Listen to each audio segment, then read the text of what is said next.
India is among the youngest nations globally with a median age of 29 years and more than 65% of the population under 35 years of age and half the population under 25. That's the category I have here with me. We are here at St. Mary's College in Yusufgura, Hyderabad. What is your ask from Union Finance Minister Nirmala Sitharaman for the young of the country? First of all, good afternoon. My name is Om Dhanraj. There are a few suggestions I would like to give. I won't have much time. So there are two things I would like her to focus on. The one is inspired from Project Stargate, which Trump recently signed, which allocated 2% of federal budget of United States to build AI infrastructure over the course of next 4 years. And he spent over $500 billion on it. In my opinion, India owns the industry in terms of IT as of now, but we should step into AI and computer science infrastructure, and I think government should spare a bit of money there. And so get future ready, because we can't fall behind now, because we are talking about the next century or the next 30 years as something that India must dominate. What is your ask? My ask is to reduce the income tax gain on you can increase the tax bracket to a higher income. Especially in trading right now. In trading, retail investors are taxed more, I guess, comparatively. So saving is not an incentive because you are getting taxed so high. So you're saying if there is more incentive for saving, more people would save, and therefore. Yes. My ask would be to restructure the HEFA allocation of funds to the universities. For in India, forget about the private universities. Even now we can see government universities, maybe the IITs, you see a 200% increase in the fees which they are demanding. And this, I believe, will be detrimental to especially the people who are facing discrimination, SC and ST.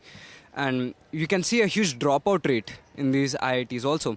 So I don't expect a complete budget allocation. I hope for a restructuring of how you divide funds to the universities. But so that encourage higher education and also be more inclusive in terms of the more vulnerable sections. Yeah, not just in reservations, but how you take care of the colleges also should be inclusive, not just through reservations. What is your ask? What I would like the government to focus more on is making financial literacy happen in the nation, because a lot of people right now, because of the taxes and the income being a bit lower than it is because the taxes are so high, they are tending to focus more on their purchases from loans, and this puts them in this vicious debt cycle that doesn't end.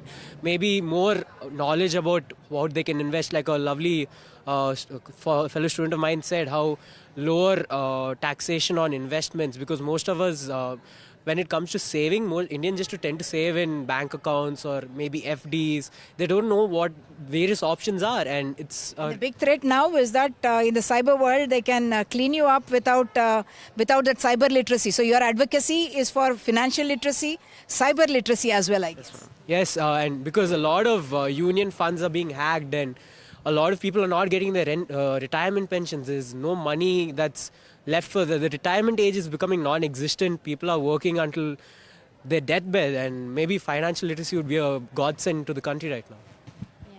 I'd like to ask of the union budget to include a gender budget, so that there will be development for like women and girl child education for their businesses, enterprises, organizations, as well as safety, because that is a grave matter upon this country with a lot of increase in the rate of rape amongst women. So that women can be more mobile, go out everywhere, get more jobs, and for that you need the infrastructure that provides one safety you spoke about, and we were also talking earlier about public toilets, all those places which make it more women friendly. What's yours?